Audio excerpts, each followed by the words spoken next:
Welcome to Manna from Heaven with your girl Sharon Gaines Lee. I am so happy you are here today as I continue this series with Karla Cruel. It is such an interesting discussion on Blacks working together with each other in the community and the stereotypes that need to be dismissed and admonished.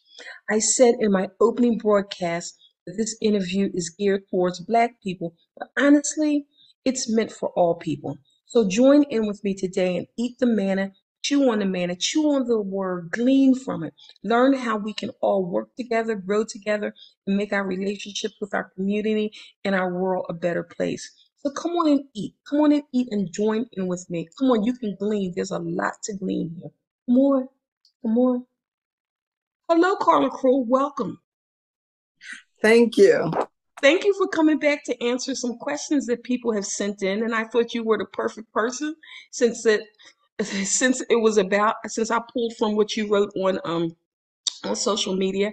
And so negative, and I wanted to start with negative racism, racial stereotypes and their effects on our attitude towards African Americans. This is what we're addressing today. As Okay. human beings, we naturally evaluate everything that we come in contact with. We especially try to gain insight and direction from our evaluation on others. Would you say? Yes, definitely. Stereotypes are cognitive structures that contain the perceiver's knowledge, their belief, and their expectations about human groups. And there were stereotypes throughout history, Carla. You would know this. We had stereotypes about Jim Crow, Sambo, and Jemima Sapphire. That was a movie in the 1950s that depicted a black woman as being bold and bossy and just aggressive. And so Mhm. now we're addressing, and there are other stereotypes I just pulled from those, but now we're addressing blacks and I went Against away to school. blacks. The only people, the white people up there knew about was the Cosby Show. And that Mm. was hard. So they were like, and then I remember going into the grocery store and it was this little boy, he was with his mother and he was like pulling on his mother, pulling like, like, look, look, look. And his mother was pulling like, don't do that, don't do that. And he was, because he'd never seen black people except on Right, television. And right. I said to her, don't do that. I said, I would rather for him to learn about black people, from me. That's As, right. as That's opposed to, yeah, I would love that. So I love it. And I I love it. Go ahead. have I'm the sorry. exact same mentality as Mm-hmm. you. Mm-hmm. When I lived in Japan, Japanese people would touch my hair. I think the one that stuck out the most was the little kid who started screaming, "Okime, Okime," which Oh, means what does that big mean? big eyes, right?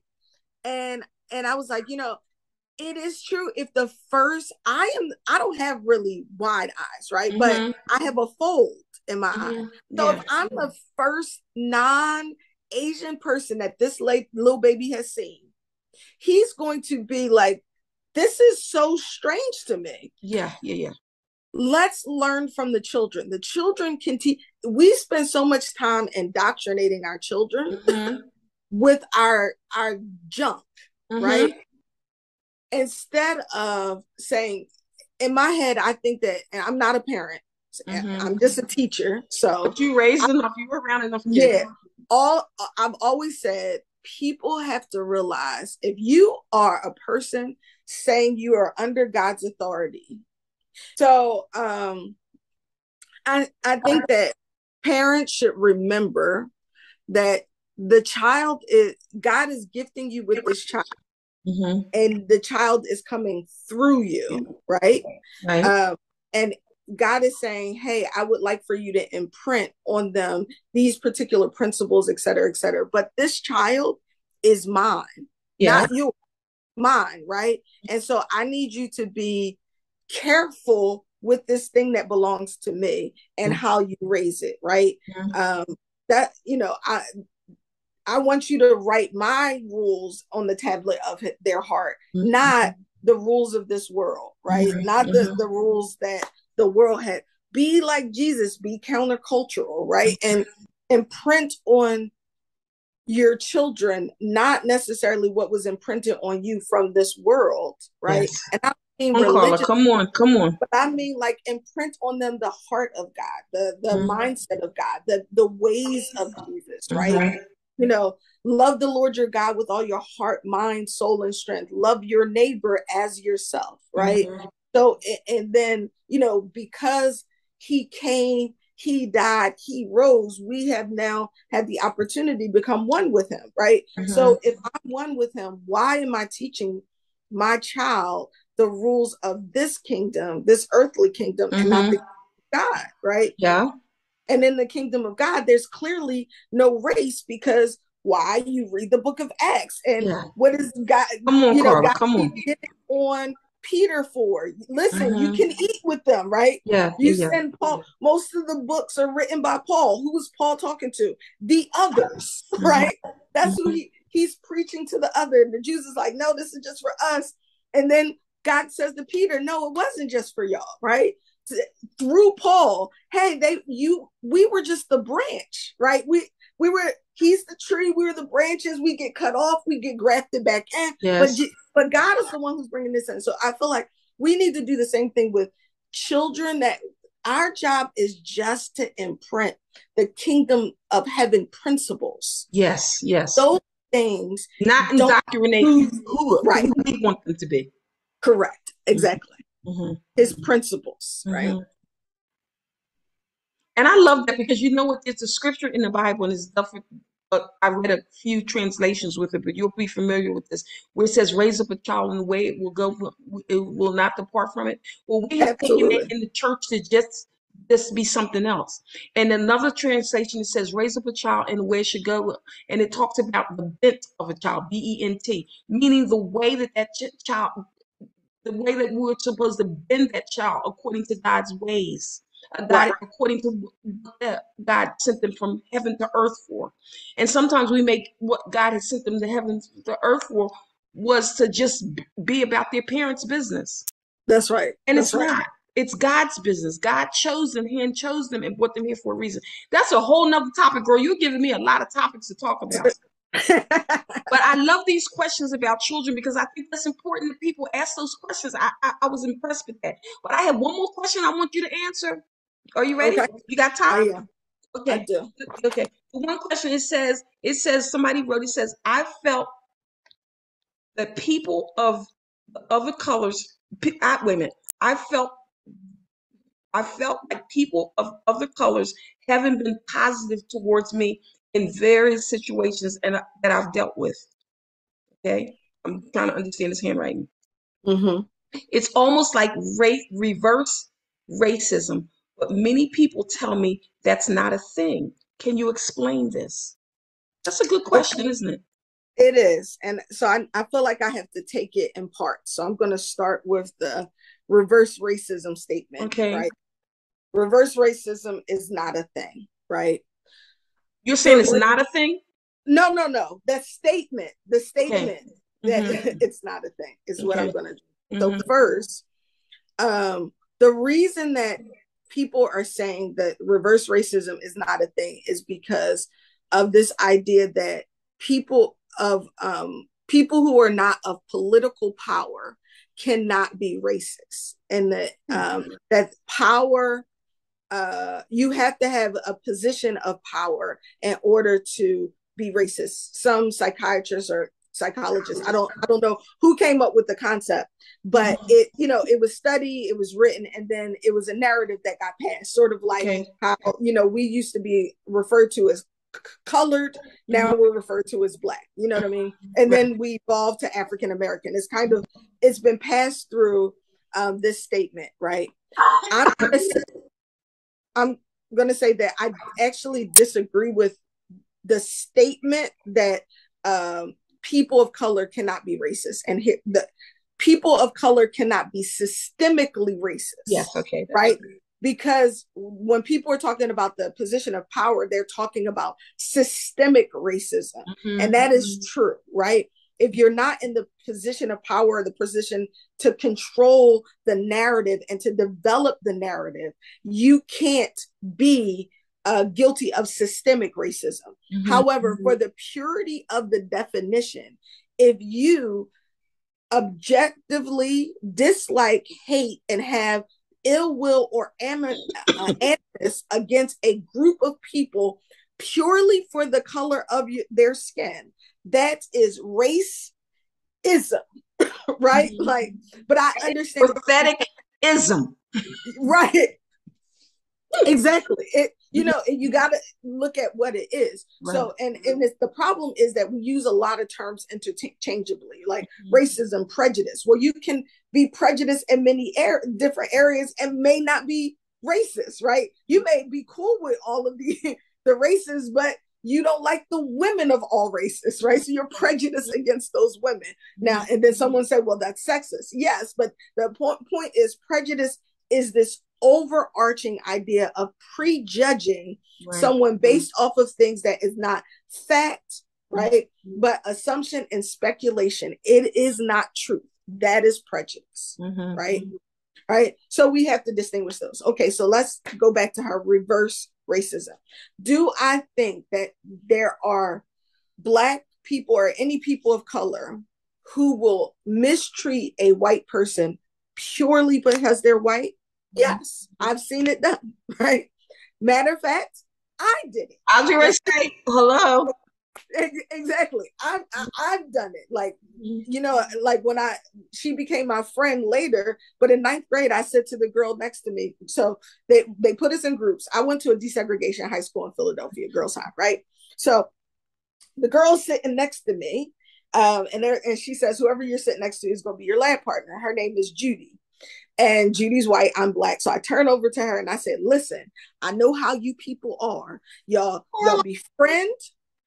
First, you become our friends. You learn our gifts and talents. You learn our ways. Then you steal it and make it your own. I'm not doing it. You did it with the Native Americans. You did it with the Africans. You went all across the world. You did it with the Indians. You will not see my work. I will not allow it to happen. Other Black people around me start cracking up, right? They're like, I cannot. This is the first day of school. Turned around and said that to her, and she looked at me and said, okay, I completely understand. That was her response, right? And that was the beginning of some change that happened in me. But didn't know her name, and that was the first thing out of my mouth. Was that being racist? Yes, right? I was prejudging her based on race. What I learned later and why she responded that way is that she had parents that did what I was talking about. So her parents went a little bit further. So number one, they talked to their white children. They had 6 children. Each one, they moved the family into a Black neighborhood, but into the poor, broke house. They said, we're going to build up the house and we're going to become friends with people on the block, right? And they waited for their children to start asking the question, why do we look different from everybody else around us? This don't make no sense. So they started asking the questions about race. But mind you, they've already played with these people because they were their friends. So now they've just gotten to the point where like, wait, this is weird. We don't look like anybody. And they had like red hair too. We don't look like So anyway, long story short, racism, the concepts of it started to enter into their family. And basically her parents taught them, Black people have a reason to dislike you.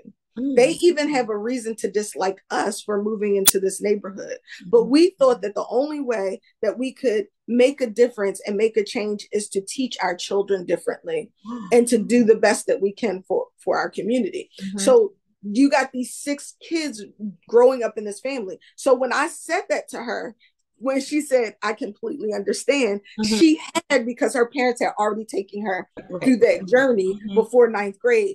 And then because of her response, and the whole year, she let me mistreat her, call her names. I was rude. I used to try to look up names that would offend white people. That was like my goal. And I would look them up, and then I would say it and be like, gotcha. And it didn't always work. That's why I learned cracker is only offensive to some groups of people, not all of them. Because I would be trying. So anyway, long story short, my senior paper when I graduated from high school was Why Are People Prejudiced? I did research on it because I was so amazed by how her and another couple of friends that we're still friends today, still love each other today, right?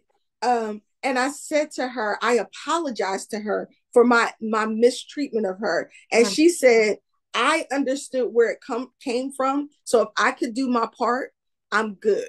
And I loved her, right? Okay, so I say all of that nonsense to say is Karla represented being mean to white people. So I'm acknowledging that it happens. Now, let me address the question broadly, the beginning of the question. And some people, if they're people of color, are probably mad at me right now. Why would you say all that? Because I'm about to get to the part that y'all gonna like. If you are a white person who is consistently having negative interactions with people of color, you're causing it, right? Because generally speaking, especially when you're the minority group, you are forced at some point in time to interact with the majority group, white people. So we are forced to learn how to code switch. We're forced to learn how to engage a particular way. We're forced to do particular things. So we are used to, unfortunately, being more submissive and subservient around white folks because we understand the consequences of not doing that. If you got people of color who are flipping on you repeatedly, you are triggering them over and over again because that's not our default to do that. We've learned that if that was your default, you get beat. If that was your default, you may die. If that was your default, you go to jail. It's in our DNA to not be disrespectful. Right? We need to move past this.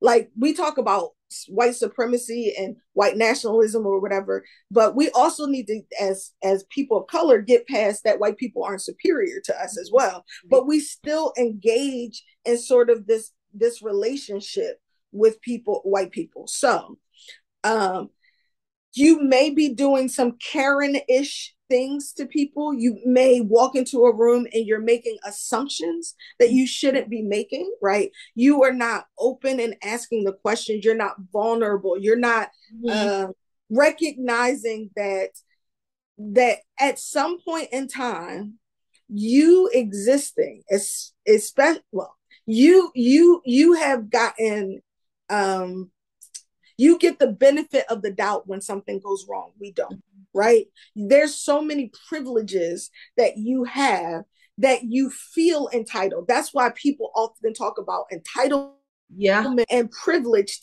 together. Because it's one of the questions I have. Right. You feel comfortable with saying things that you shouldn't say. You feel comfortable getting into conversations that have nothing to do with you. Listen, Black folk will sit there and watch other Black folk act the fool, and we'll talk about them at that table all they want. Embarrassing, but they're not gonna walk over there and be like, "Let me tell you how you should raise your child." Right? We don't. We don't feel the same level of entitlement to be involved in other people's business. And so that's one. The other thing that drives, this is going to be an over generalization, right? I think it's always dangerous to say something generalized without acknowledging their exceptions to the rule, right? So there are, however, generally speaking, white people mind people of color's business way too much, just right, and have to learn to mind their business. That's one. Number two, this has been my experience, and someone else can tell me that I'm wrong, but even the end of the thing, the reverse racist, just like myself, it's a lot easier to flip a person's of color's perspective of your whole race than it is for a white person to flip their perspective of a whole race, right? So what I mean is Black people would interact with one or two white people. They'll be like hardcore, I can't stand white people, I can't stand them, right? They're evil. And then they'll meet one white person who didn't fit the stereotype, and they're like, that's interesting. They'll meet a second, right? And they'll go, I wasn't expecting that. They meet a third and they'll be like, oh, white people ain't like that, right? They're not like that, right? And their whole thing is now going, okay, because they know what it's like to be on the receiving end of a stereotype, right? And to be judged based on this thing. So it's a lot easier to let go and say, this doesn't fit my paradigm. White folks, many of y'all, you can meet 10, 20, 40, 80 people of color that don't fit your stereotype, and you'll say, that's Karla, that's Sharon, right? You individualize it, right? I don't totally, this is not a blame game, this is an identification game. Because, right, which is necessary. Right, we need to identify what the problem and the cause is. Well, right now we're just identifying the problem, right? Yeah. So the problem is like you individualize American culture, which really grows out of white culture, right? American culture and white culture is very individualistic generally, right? We, you know, the most of the groups of color that live here, right, in the United States of America, you could be third, fourth, 10th, 20th generation in the United States of America, right? We are, most of our other cultures are family oriented group cultures, not individualistic cultures, right? So we speak in we, right? Generally, until recently, when white people felt more attacked, right? Generally, white people don't speak about white in the we sense, right? I'm not a racist. My family is this way, right? And then when they're talking about family, they're talking about the people that live in their house. Yeah, right. That's right. But you take the average person of color, Black, Latino, Native American, right? You ask them, and you say, ask them their family, you don't know if they're talking about just their their immediate family, their immediate or their cousins or their play cousins. We grew up together, so we like family. They're gonna die for me, right? Yeah, right. That's right. Right. We think in we, and because we think in we, it's much easier for us to flip it and be like, nah, y'all not all like that. But because white people generally think in I and me, then they keep individualizing these experiences instead of taking those experiences and building on it and theorizing, wait, my original foundation is wrong. I need to correct that. All people of this color, and, you know, change their mindset after they have interactions and perspectives with people, right? And here's the thing, you're going to have more negative. This is the thing generally. I would say to any person, this is personally my experience. If you keep experiencing, actually, let me say this. This is a philosophy of my life. If I keep experiencing the same type of backlash or experience with other people in different locations, I look and I say it's me, because it's not that all of these people got together and conspired against me to treat me like this, right? If I go here and they're like, dang, Karla, you talk too much. And I go there, and they say, Karla, you talk too much. And I go there and they say, Karla, you talk too much. Well, you know Karla, you talk too much. Right? You can't blame. And then you have to be introspective. You got to be humble, right? You have to, like, the humility. We can break down a lot of the racial division that exists in the United States of America if we all had just a little bit more humility and a little bit more empathy. I think I'm going to change that a little bit. I think a lot more humility.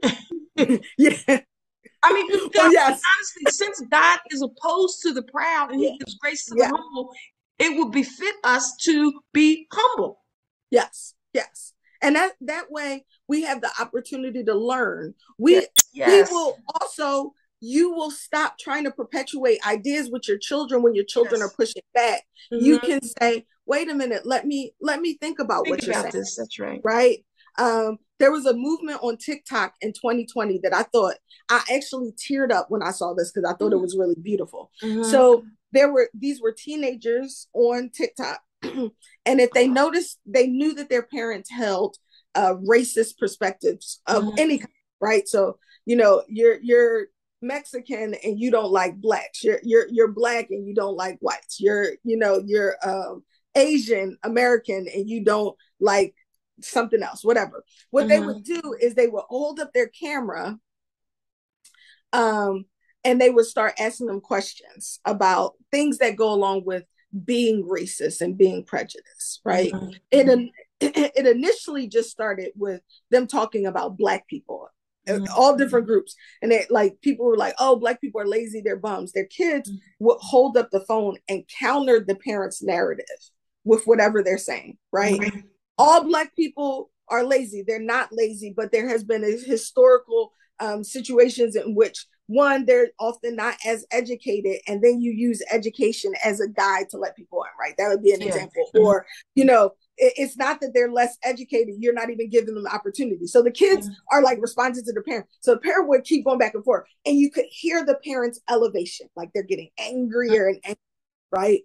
And blah, blah, blah, blah. And then the kid would start crying and saying, I can't believe that you think like this, right? I'm so ashamed. And I heard one girl say to her dad, I'm ashamed of your perspective. I think I'm ashamed of you, Dad, right? You heard the dad go, what? And she's like, you won't even listen to the facts. You just want hate. He came in and hugged her. And I said that those kids just transformed a perspective by, because you want your children to have your respect, right? If you open yourself to not indoctrinating your children with because you're afraid that they won't love you the same, because you're afraid that if they don't think of themselves as being superior, they won't tackle certain opportunities. They won't blah, blah, blah, blah. Okay. So raise your child to believe that there's greatness in them, and that they can be great in their way. And at the same time, there's greatness in all these other people. And so as my child, I want you to go search out the greatness in people, right? That's right. Not these are the negatives. Well, why is that person doing that? Why don't you go find out and get to know them? Right? Develop a relationship with them.